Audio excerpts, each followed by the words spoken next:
Cincinnati will have Katie George, Willie Harvey with Notre Dame. The final with New Year's Six Bowl. They're going through it all right. Marcus Freeman taking over. And Molly McGrath at Baylor. Baylor almost certainly on the way as Big 12 champions to the Super Bowl. Probably to play Ole Miss. Now, those are 3 or 6 games coming up over the next 4 hours. Glad to have you with us. Reese Davis, Kirk Herbstreit, Jesse Palmer, David Collins, and Joey Galloway. So, championship Saturday after season chaos sort of didn't leave us with a whole lot of fun, except maybe who we number one. Well, the way it started, we had Baylor went in classic fashion and go on stand. And from that point on, I don't want to say it was chalk. I think the big surprise was Alabama,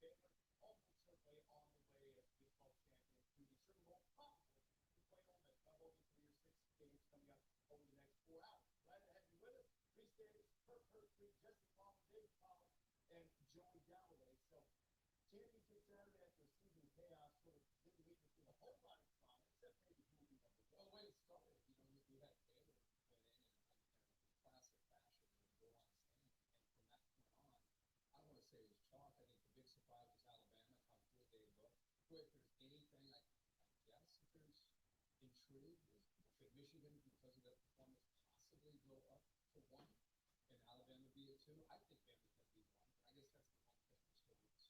Interesting about Alabama, they bring their A game. Yeah. But we've also seen their C game, their B game, and their F game. So I agree with you. There's no question that if they're Bama number 1, and then Michigan, Georgia work that all the time. But congratulations to Cincinnati. First group of finals. Well, it's not official. The way they finished with all the question marks, they finally get into the AAC championship game and look like congratulations. We get that screwed with the 5 versus a Power 5 champion. Yeah. With Oklahoma State. But no, listen, I think if you make a case for Michigan, I wouldn't be upset. If you make a case for Alabama, I wouldn't be upset. I think Michigan in this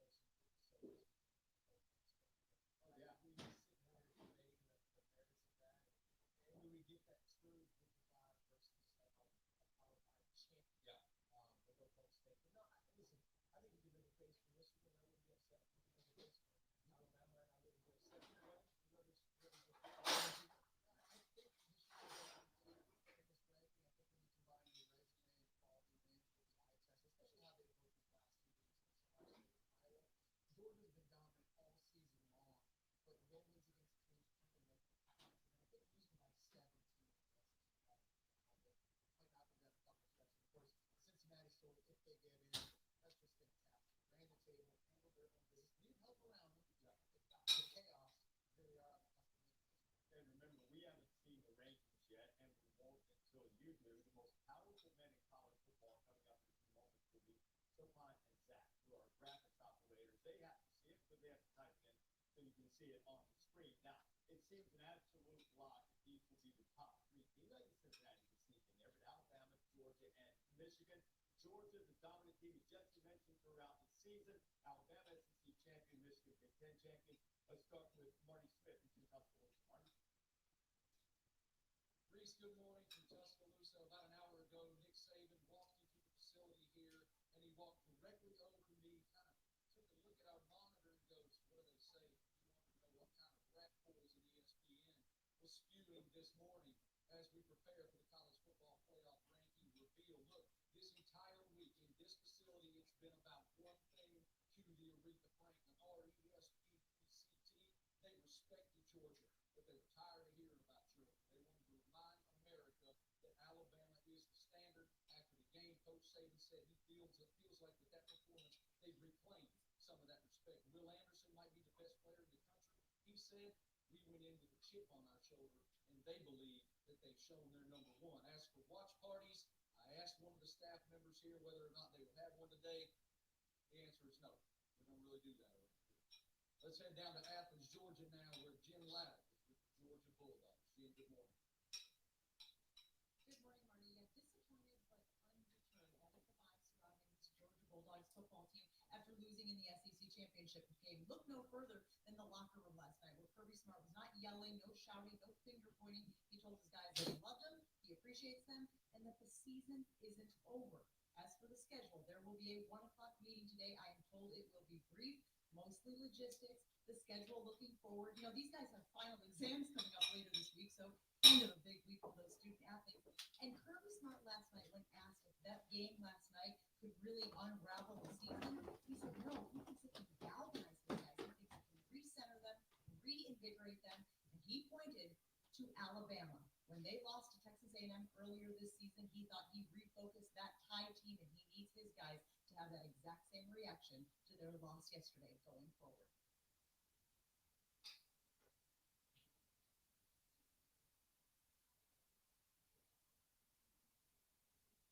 Okay.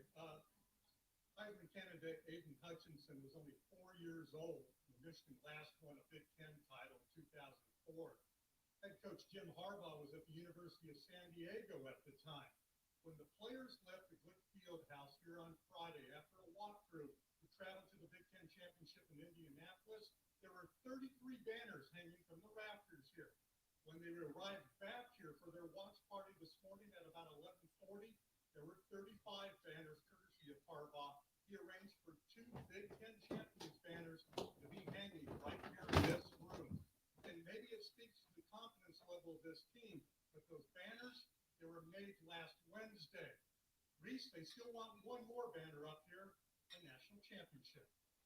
Certainly have an opportunity to do so, Gene. 976 wins for the Wolverines all time. That's the most in the history of the sport.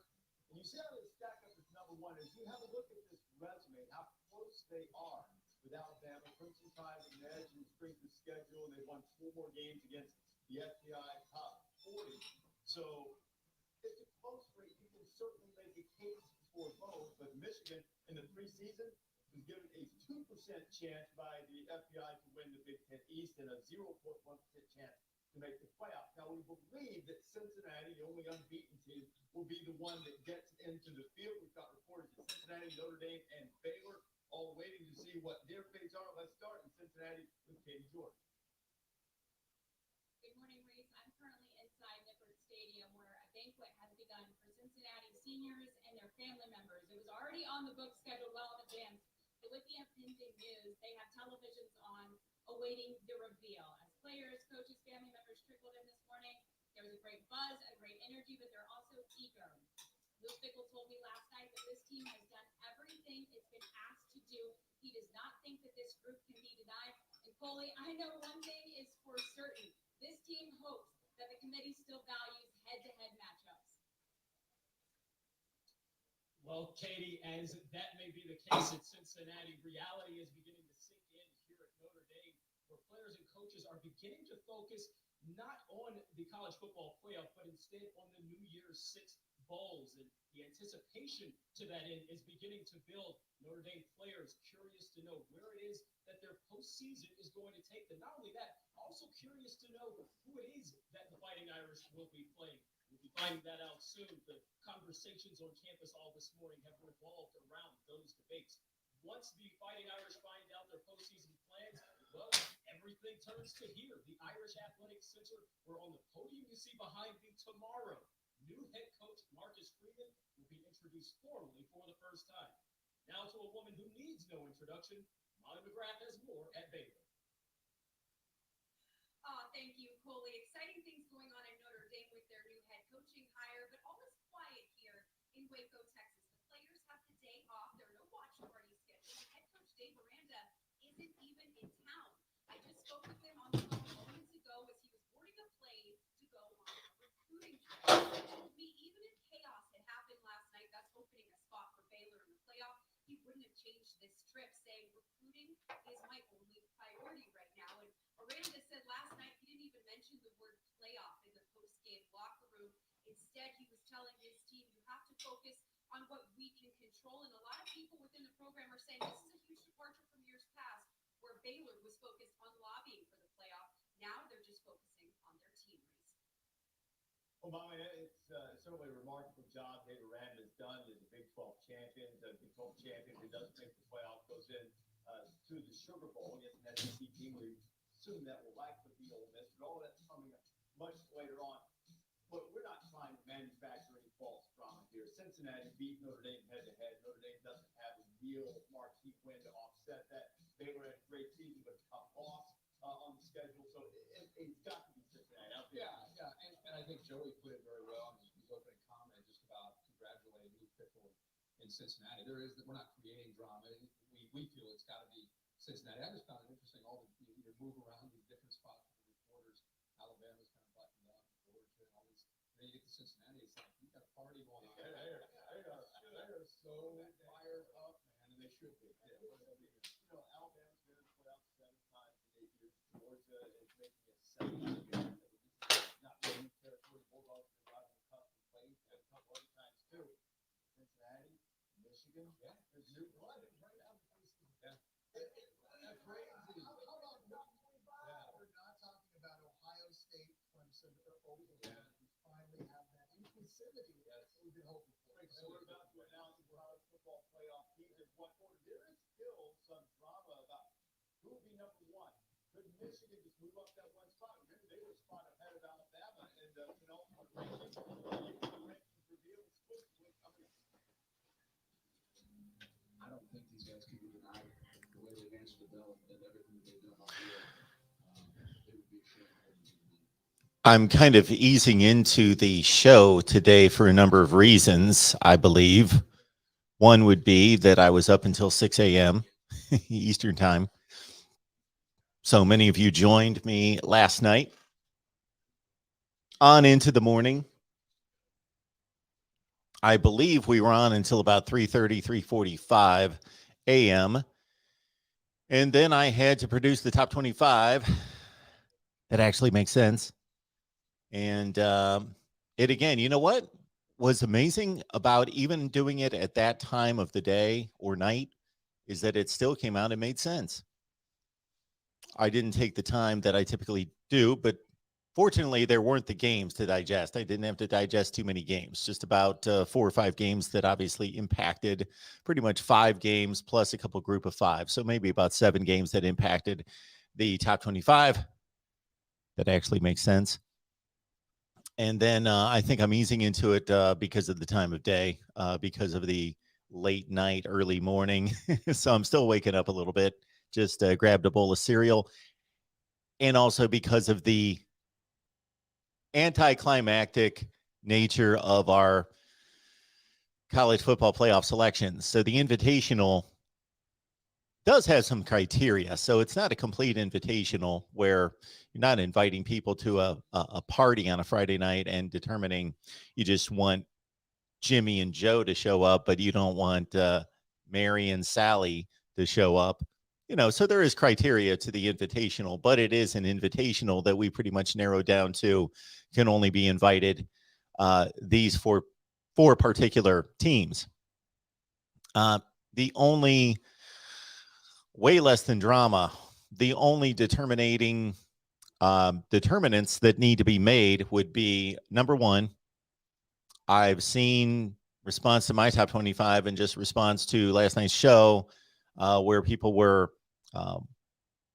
campaigning for Michigan, people campaigning for Alabama. Those are the 2 logical choices for number 1, and the only 2 teams that I believe that have a claim to number 1. And I think it's a good debate. I think it's reasonable to select either one and then proceed with your claim, your debate, your argument. I think both teams have legitimate arguments for number 1. The other one would be just not necessarily directed toward this playoff and this Final Four, but just the overall selection of the teams and the approach taken and the value of a Power 5 schedule versus a Group of 5 schedule and championship. And if we want to take it to that level, teams like Baylor and Ohio State, Notre Dame has the head-to-head loss. So even though they're going to be ranked most likely ahead of Baylor and Ohio State, and I'm not saying that they didn't earn that, they have the one issue, and that's the game that they played against Cincinnati at home in losing by 2 scores. So even though Notre Dame is going to be ranked ahead of Ohio State and Baylor, if you want to take a different approach and argument to the situation, it would be that Cincinnati, as it was just posted on the ESPN show, played the 87th most difficult schedule in the country, and they're being compared to teams that played top 20 schedules. So unfortunately, we're playing two levels of football here. And so we've got to evaluate Cincinnati based on playing different opponents, a lower level of opponent, and playing one game for sure, Notre Dame, that would rank with the games that the other teams have to play. And then playing a handful of games that would rank in the lower echelon of games that the other teams play. Houston would rank with what? Where would you place Houston in the SEC, the Big Ten, the ACC, and on down the line, the Power 5 structure? But would Houston go 4-5, 5-4 in a major conference that plays a 9-game schedule? Would they go 4-5 in the Big Ten, 5-4, something like that? I guess. I would think that they would be somewhere in that range, 4-5, 5-4. I think Houston's about as good as the mid-pack, mid-level teams in the Big Ten, somewhere in the 8 to 9 position in the Big Ten. The SEC, probably somewhere in that same area, maybe a little bit lower. ACC, higher. Big 12, higher, of course.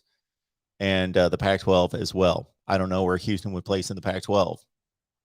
What do you think? Third or fourth? Something in that range. So that's just a more of a broad scope, general debate to have is the approach and the group of 5, because we only have 4 spots.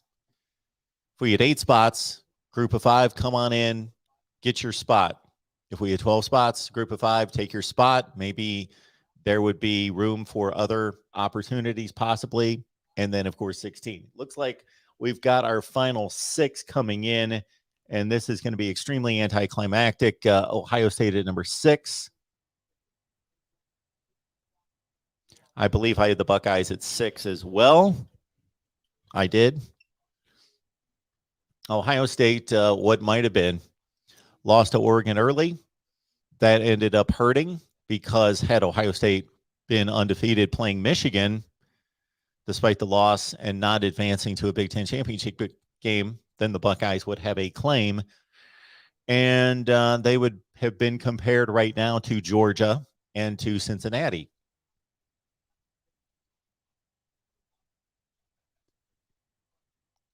So the Buckeyes move on to the Rose Bowl to take on Utah, and we will have conversations about motivation, I'm sure, for the next 4 weeks. Notre Dame's at number 5. I've got the Irish at 5 as well. This would be one of the few times that I would agree with the selection committee, apparently. But I think it's just so cut and dry and ironic that the season that produced the most unpredictability, I'm not going to say chaos, because the chaos comes at the end. Really, there's no chaos in week 7 or chaos in week 10, except for maybe some teams like Clemson early who knocked itself out, Oklahoma a little bit later, Ohio State obviously at the end, that eliminated those 3 standby teams, those staples of college football in the playoff. So it's not been chaotic. It had the opportunity to be chaotic because we had a fairly unpredictable season from week to week. Fairly unpredictable. Cincinnati comes in at 4. So the 2 decisions to be made were Michigan or Bama for 1, and then Cincinnati, Georgia for 3 and 4. Which order would that be? And Cincinnati jumps up. Did I see that at number 3? So that's where I would disagree. I would put Cincinnati at 4, or were they 4? Cincinnati was 4. My apologies. Cincinnati at 4. I agree with that. I would play Cincinnati 4 and have placed Cincinnati in my top 4 at that spot.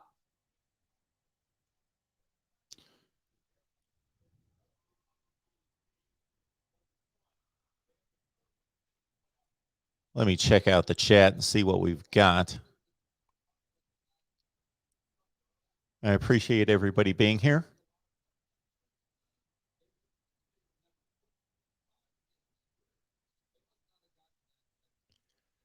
The committee had absolutely no choice but to put a group of 5 team in. This is what had to happen. There had to be a bunch of teams lose 2 games. That's basically what happened. What happened here is that there was no one for Cincinnati to be compared to that only had 1 loss, except for Notre Dame, who doesn't play in a conference and played Cincinnati. So the committee was backed into a position to select the group of 5. That's what they did. That's what they did. They selected the group of 5 because they had to. I think that the group of 5 is still not given anywhere close to the consideration that this appears that the group of 5 is. What could the committee do? If they would have had one loss team to choose from, they would have selected them over Cincinnati. This is showing us that basically the group of 5 has to go undefeated and has to be compared to 2 lost teams. That's what it comes down to. Because again, Notre Dame played Cincinnati. We got the game that we needed to make this decision. Otherwise, Notre Dame's 11-1, not playing Cincinnati, and Cincinnati's undefeated as a conference champion. Notre Dame's going to be in this field and not Cincinnati.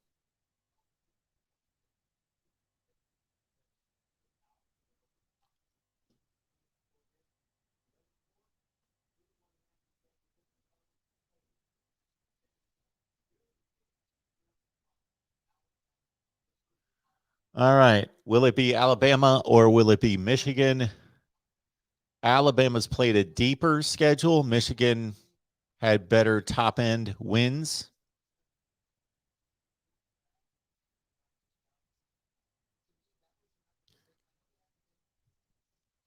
George is on his way to work, but listening. That's very comforting, George. Thank you. Johnny Bays, Notre Dame at number 4. Sorry, Johnny. Didn't happen for you. Unfortunately, your team scheduled the wrong game, the wrong season. It was the wrong season, the wrong game. And that's what we needed to see, Cincinnati and Notre Dame. We got the game, ironically, scheduled that we needed to see this particular season. That is complete coincidence. Had that happened some other time, Cincinnati, Notre Dame would just be okay, this is a decent game. This is a good game. Okay. And would have been forgotten weeks later. But that turned out to be the pivotal game of the season.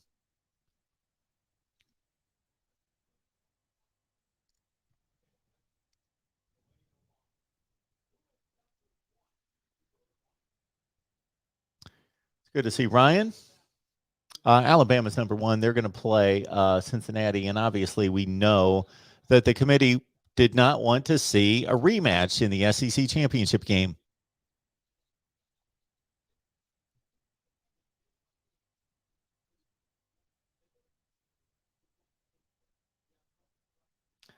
So now we just have to see where these teams are going to play.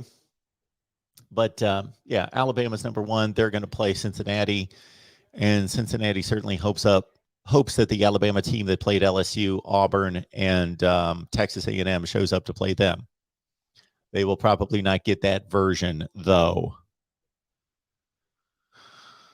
Mike is telling us that Michigan should be 1, Bama 2, Cincinnati 3, and Georgia 4 because everyone should move up 1 for their win and Georgia should drop for their loss.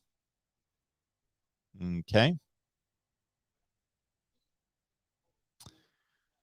Johnny says Notre Dame is one of the 4 best based on eye test. I would slightly disagree with that. I would have Notre Dame more in the 6th position based on eye test. A lot of close wins against marginal teams for Notre Dame. I would have Ohio State as one of the 4 best teams in the country based on the eye test. Notre Dame wasn't out there beating Michigan State by 7 touchdowns and Purdue by 4 touchdowns. And Indiana by 47 and Maryland by 49. Notre Dame was not doing that.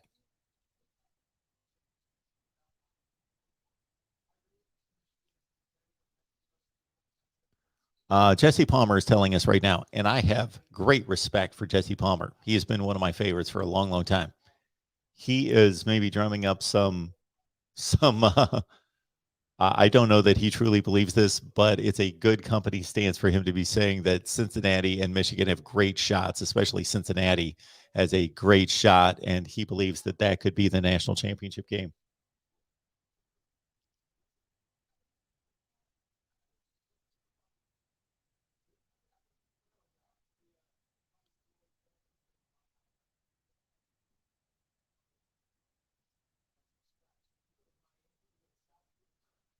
Michigan, Georgia, that should be a heck of a game. Should be. And for the winner of that game, they're going to have to go through an extremely difficult opponent and then set up against Alabama for the national championship game. And yes, am I slighting Cincinnati? Possibly.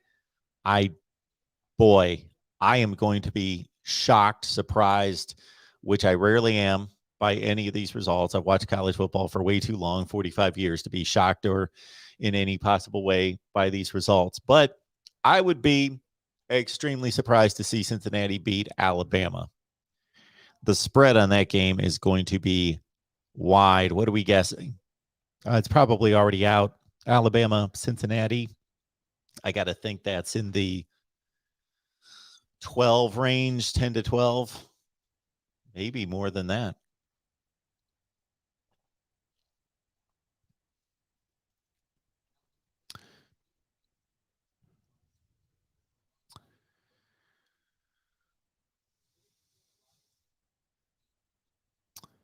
Sage says no mark. Okay. Johnny says Ohio State lost to Oregon. Enough said. No, that's not enough said. That was one game. One game out of 12. Let's understand there's two different things we're talking about here. We're talking about the best teams, or who is better versus who deserves a playoff spot, who has earned a playoff spot. Ohio State has not earned a playoff spot. No way. But are they one of the four best teams in the country? I believe so.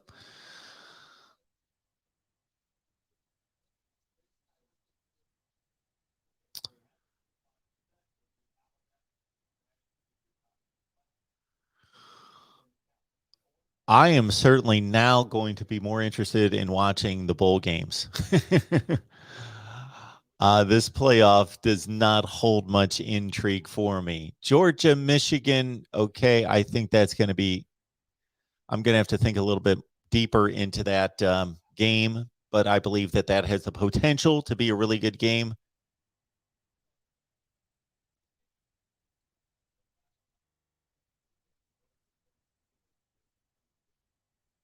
We're hearing from the chair, and he is a happy man because he had no controversy to deal with.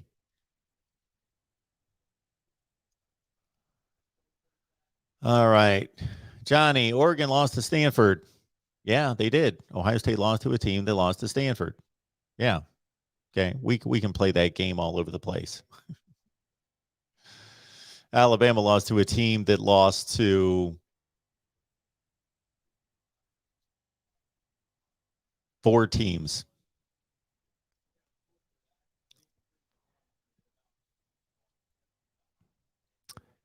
Alabama lost to an unranked team.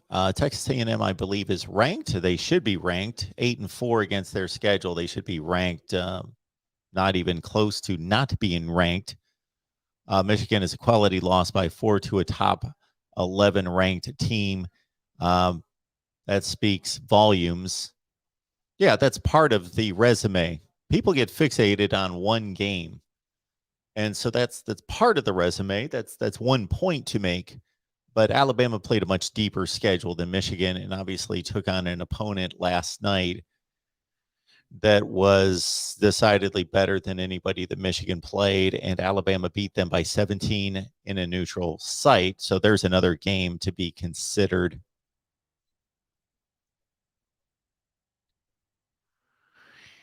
Yeah, the 4-hour show is definitely overkill this year, but as I understand it, Droop 75, this is a 24-hour sports network. I think they do nothing but sports.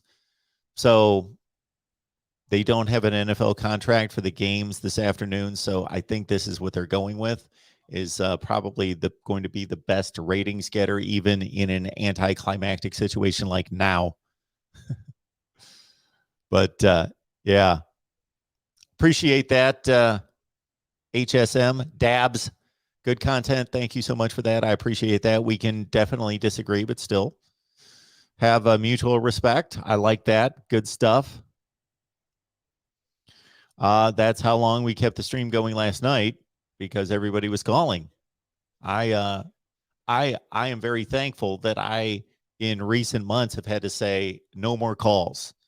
So I appreciate that so much. And I was going to open up the phone lines today. I don't necessarily know that there's a reason to do it. We can talk if anybody has an issue with Notre Dame, Ohio State, Baylor, or with Michigan versus Alabama for the #1 spot. We can talk about that later. Dominic, I'm doing well. Glad to see you here. Thank you for that.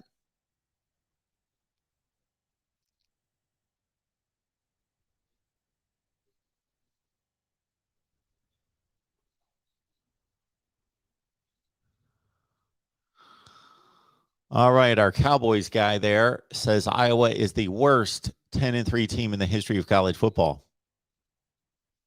Okay, I don't believe that to be true, but that's fine. Mark, hope you slept good after a heck of a night with those callers besides George. I did sleep pretty well, only about 4 hours, but I slept okay.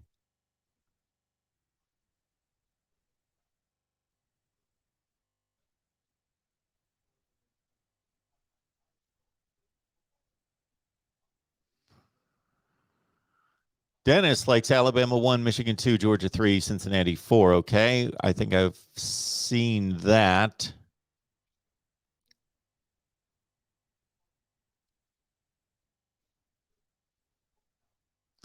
I am going to skip down to the bottom of the conversation because I think I'm way behind. No, I'm way behind. I see the timestamps on there, and get to what you guys are talking about right now and answer any comments or questions that you have. I don't believe we will open up the phone lines for what I just stated to be the obvious selection of the teams, and no drama, no real arguments out there. Again, the three arguments that can be made would be who's #1 versus #2, Alabama, Michigan. We saw the result there by the committee. That can be an argument. Michigan definitely has a argument there. Then it's 3 versus 4, Cincinnati, Georgia. The committee was not going to deliver a rematch. And it's not such a situation in which they have to be necessarily criticized. They have made their way around an argument between a rematch. They will tell you that they rank the teams 1 through 4 based on those being the 4 best teams in order, but they wanted to avoid the rematch. And they got some reasonable results in yesterday that gave them the leeway to say, well, Georgia goes from 1 to 3 and Cincinnati stays at 4.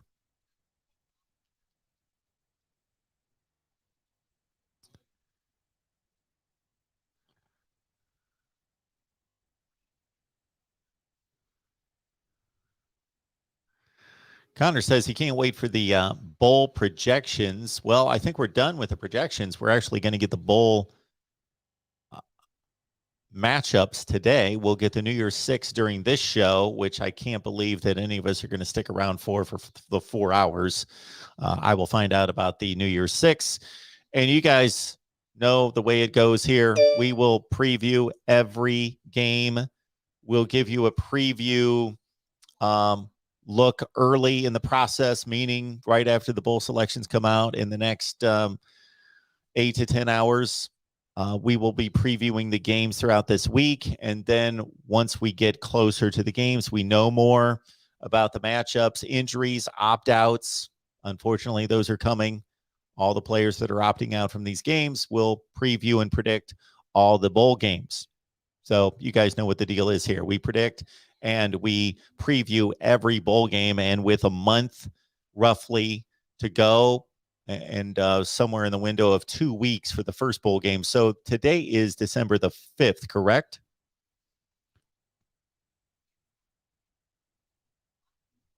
Yes. Today's the 5th. That means the first bowl game should be in 2 weeks on a Saturday. Typically, the first bowl games are on a Saturday, so that would be the 18th. So those will be the first bowl games. There'll be like 4 bowl games highlighted by the Las Vegas Bowl, typically on the 18th. We're going to preview every bowl game for you, usually multiple times, because we've got a month to wait.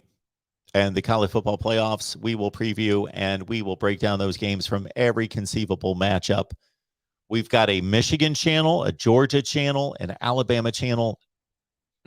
Sorry, Bearcat fans, we do not have a Cincinnati channel.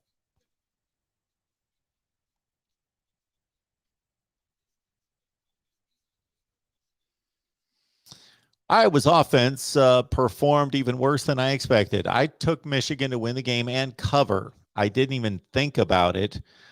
I didn't pick a score, but I was thinking Michigan in the 27-10 range, 31-10, 31-13, something like that. So they exceeded my expectations. It was marginally competitive / interesting going into the third quarter until Michigan made it 21-3. 21-3, I knew would be way too much for Iowa to handle, even at 14-3 with Iowa's awful, atrocious offense, that it would be almost impossible for them to overcome. They could be playing right now, and I don't know that Iowa, we could have frozen Michigan's point total at 42, and we could be sitting here 13 or 14 hours later and still waiting for Iowa to hit 42 points.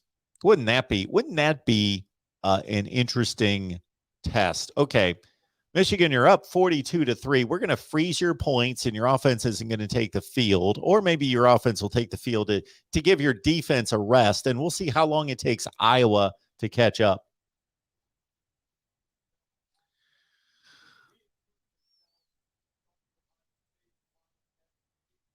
What do we got here? Pardon me for putting my glasses on. They create quite the glare. Theodore, loved the call you had from the Ohio State fan, then raged against his team. He had me laughing, and you let him go on and on. It was funny.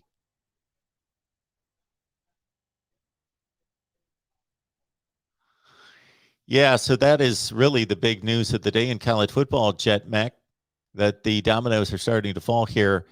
Brent Venables to Oklahoma and Mario Cristobal to Miami. That's what we are expecting. Bushcraft, Ohio, thank you so much for the compliment. Appreciate the kind words and for being here. Johnny Bays, Cincinnati can beat Bama this year, but not in a championship game. I don't know what that means. They will not be playing in the championship. The bowl selections will come out throughout the day. This particular special will highlight the New Year's Six bowls, and then we will periodically throughout the day be hearing about, because the slotting goes from there, and so the decisions are made throughout the day. Joe thinks Cincinnati can beat Alabama. Okay, I love the I hope you're right.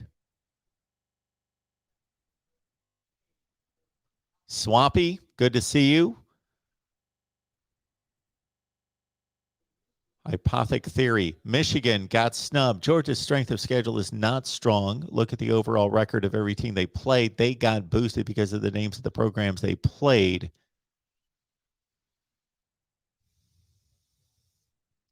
Rob J. may need to Google that. Are the lines out? I got to think that early lines are out. I got to think that Vegas was prepared from the time Michigan beat Iowa. Dave says, will Georgia even put up 20 points against Michigan? Ohio State only had 27, actually.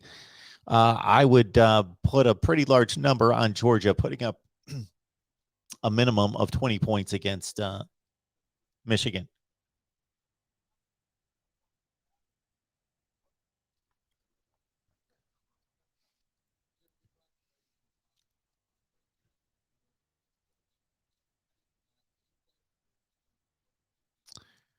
Mostly noble. The ratings for Michigan, Georgia will be off the chain. I agree.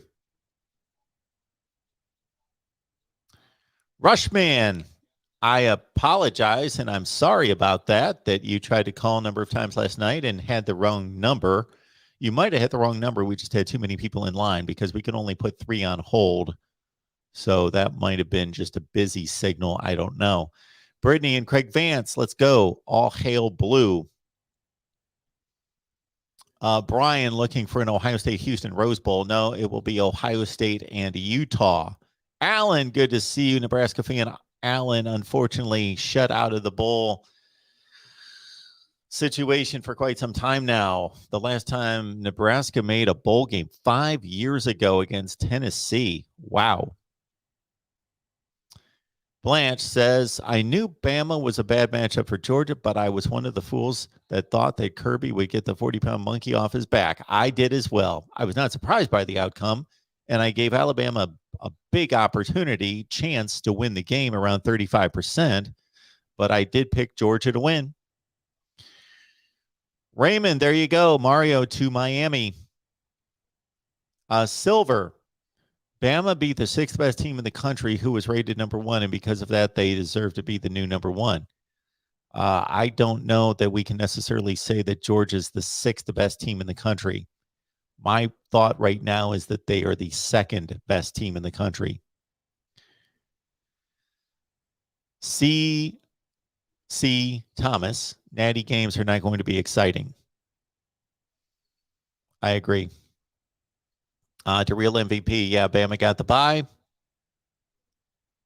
I hate to disrespect Cincinnati like that, but I do not think that they're going to compete in this game. Joe, would Bama rather play Cincinnati or Ohio State? Exactly. Cincy just shows Ohio State is better. Ohio State would never lose to Cincinnati. Well, I don't know about never, but I get your point, and I agree with your point. Ohio State is a better team than Cincinnati, but these are the rules that are in play, and Ohio State lost 2 games.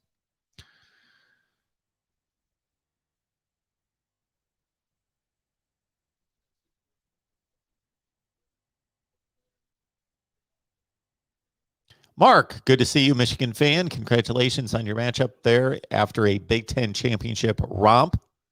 Matthews here, good to see you. Iowa Max Icon, Iowa would go 10-2 in the SEC. Bobby likes Georgia to beat Michigan by 20, and Alabama will beat Cincinnati by 30. The second one, I would not be surprised. The first one, slightly, very slightly surprised. Just slightly. Georgia has elite talent. The teams that we saw in the SEC championship game, they have 2 of the 3 top rosters in the country. The other one's, of course, Ohio State. If you just are a believer in talent, obviously it has to be coached. And I think the simple explanation for what happened between Alabama and Georgia would be their rosters are like this. In terms of 4- and 5-star talent, their rosters are like this. They're right at the top of college football. Okay? But you also have to coach and develop the talent. You have to develop the individual talent. You've got to develop the talent as units, the wide receivers, the linebackers, especially the offensive line. That's huge. What Alabama did to fix its offensive line issues between the season and the Auburn game, and then what happened last night is pretty remarkable, but they did it. And so the talent, Georgia, Alabama is here. Georgia was playing at a higher level. That was obvious. I outlined that in a video that Georgia played the 4 common opponents that Alabama played much better than Bama. Wasn't even close. But Bama, elite quarterback, elite coaching staff, and the greatest coach of all time. That's what showed it. Kirby's talking.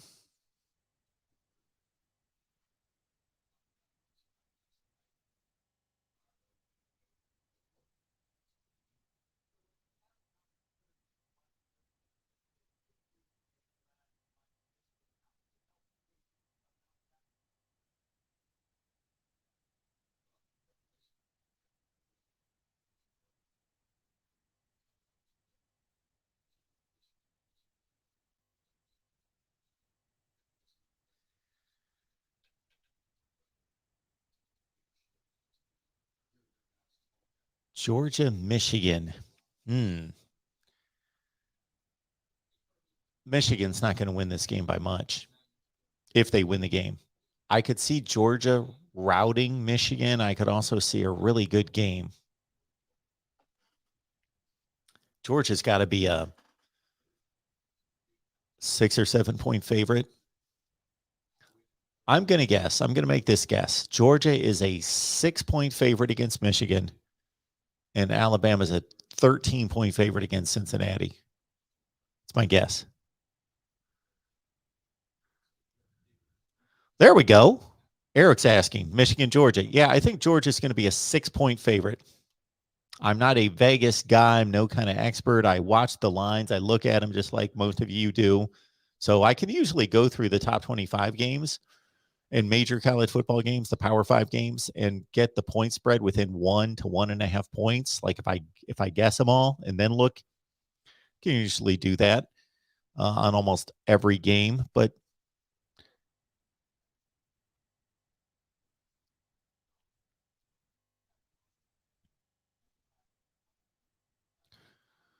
yeah, DG, we're on the same wavelength. Ohio State's one of the 4 best teams in the country, but unfortunately for Buckeye fans, they did not earn a spot. Jeremiah, as we talked about earlier, you may have heard bowl selections will come throughout the day. So they're going to go through the New Year's 6 bowl games during this 4-hour special. Then once those are made, the bowls have to wait on the bowls that are higher than them. It goes in tiers, and once selections are made, then the next bowl can then make its selection.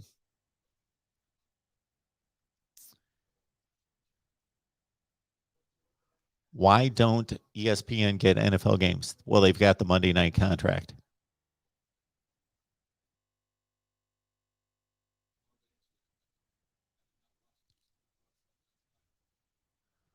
Texas A&M was a preseason top 5 team.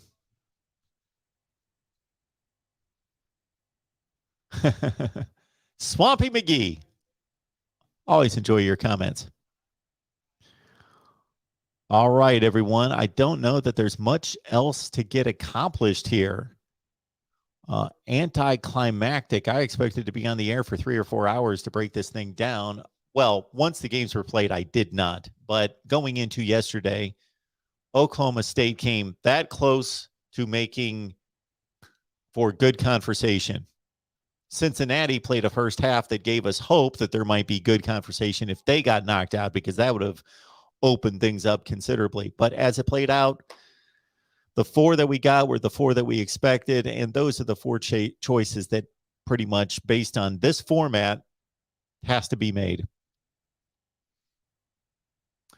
All right, everyone. Appreciate you being here at the Voice of College Football. We are going to cover the Mario Cristobal situation to Miami. We will certainly cover Brent Venables to Oklahoma, and we'll break down these bowl games as they're released. Not necessarily am I going to be waiting for each and every bowl game to be released and post a video preview immediately, but you know what I mean. Throughout the week, we will preview these bowl games, and we will track everything as we typically do.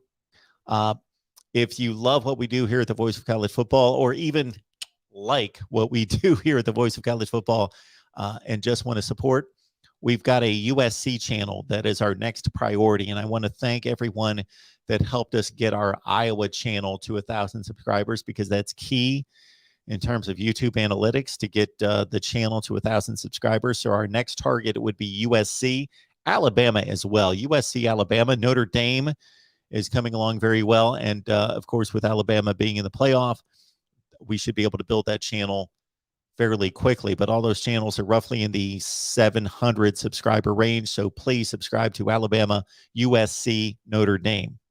Thank you so much for that. I will be back soon. Be looking for the notifications. Please subscribe to this channel, the main channel, and hit the bell for the notifications. That way you know when we're going live, which will definitely be sometime in the next couple days. Now that the college football season is over, the regular season, our schedule changes somewhat. I was going live every Monday night, Thursday, Friday, Saturday night. So we will let you know. Keep in mind that we also have team-specific shows. So Nebraska, Monday at 4 o'clock Eastern Time. Iowa, Tuesday at 5:30 Eastern Time. Then we've got the Miami shows at 1 o'clock Eastern on Tuesday and also Wednesday at 7. We've got our Oklahoma live show Wednesday at 12:30. Ohio State at 1:30 on Wednesday. Michigan at 5 on Wednesday, and Florida State at 6. So I hope you got all that. Again, we've got shows featuring Nebraska, Miami, Florida State, Michigan, Ohio State, Oklahoma, and Iowa right here at the Voice of College Football each and every week. All right. And if you would like us to add a live stream for a team particular show, please find us a sponsor and hit me up at MarkRogersTV at Gmail. You can always hit me up there. Any kind of requests or recommendations that you have for videos, I am here and listening. I thank all of you for your contributions, your support, and everything that you do to help us grow and build the channel. And we appreciate it. And we will see you all soon. Be looking out for videos that will be coming your way constantly, as they always do. Let me pick up this super chat. Appreciate that.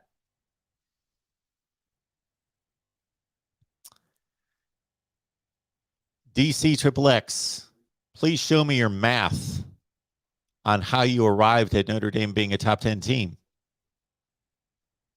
My math, what is this? Is this like 8th grade algebra where we show our math?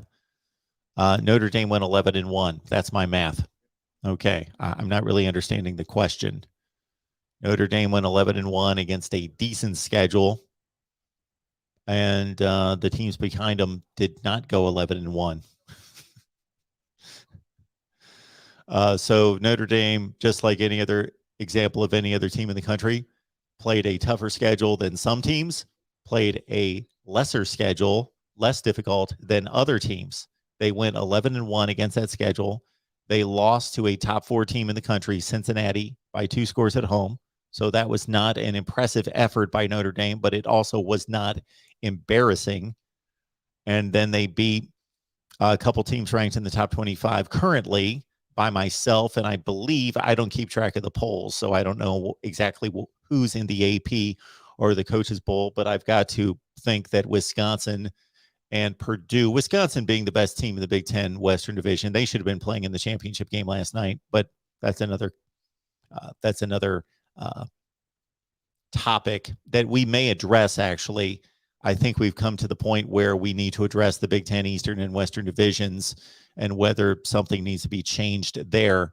8 consecutive wins by the Big Ten East, 8-0 against the West all time in the championship game matchups. So there you go. I appreciate the question and the super chat contribution. All right, we've got another one here. Let's pick this one up.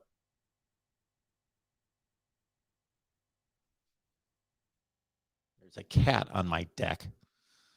Anyway, Nicholas, why did Clemson fall off? Number 1, quarterback play. Number 2, offensive line play. Number 3, injuries. DJ Uiagalelei is not nearly the quarterback that Trevor Lawrence or Deshaun Watson are, and that is the most important position on the field. And therefore, even though Clemson has recruited top 5 classes and the roster is filled with top 5 talent, the quarterback play is not anywhere close to what it's been. DJ has succeeded 2 starting NFL quarterbacks, generational talents as far as college quarterback play. And the offensive line has never been recruited at the level of the other positions on the field, but has been good, has been developed to be good, but it was not good at all this year. Plus, their injury list was ridiculous at the wide receiver position, linebacker, defensive line. They lost their 2 best defensive linemen early in the season. Yeah, Clemson got beat up early. Clemson gave Georgia its toughest game of the regular season. 10-3 with a pick six. So Clemson's still a quality team. They're still one of the 15 best teams in the country this year.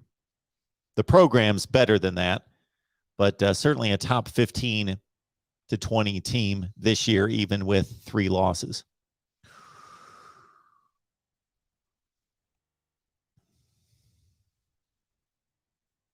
Anything else? Am I missing anything else? I do not believe. Well, thank you again, everyone. We will be back here soon. Please subscribe, hit that bell for the notifications to know when we go live, which is going to be in the next couple days, and we'll be posting content soon with Mario Cristobal most likely going to Miami, Brent Venables to Oklahoma. Check out our Oklahoma and Miami channels, and also our bowl previews right here at the Voice of College Football.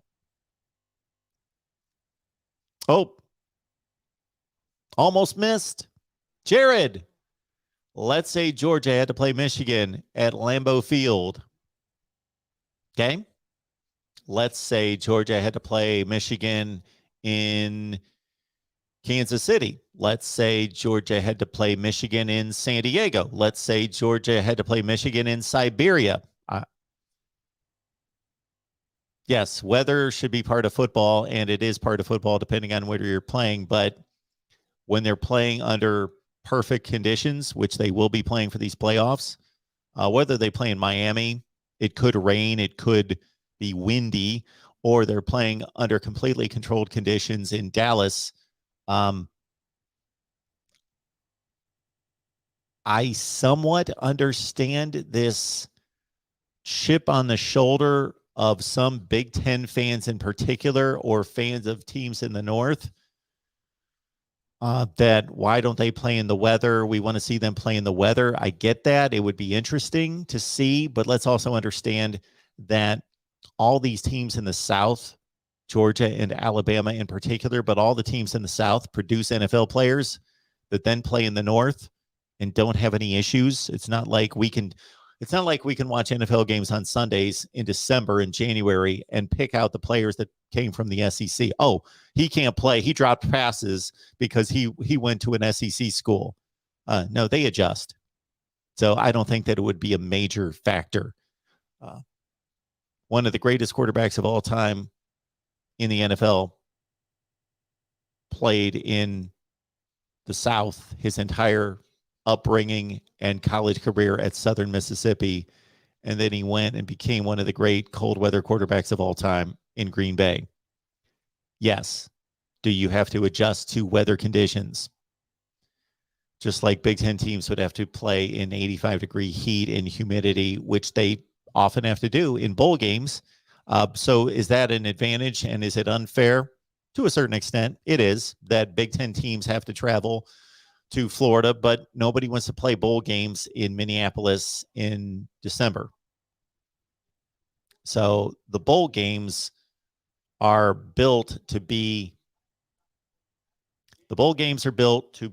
a reward for the season and to be a pleasurable trip for the players. So hence, they generally are played in warm weather sites.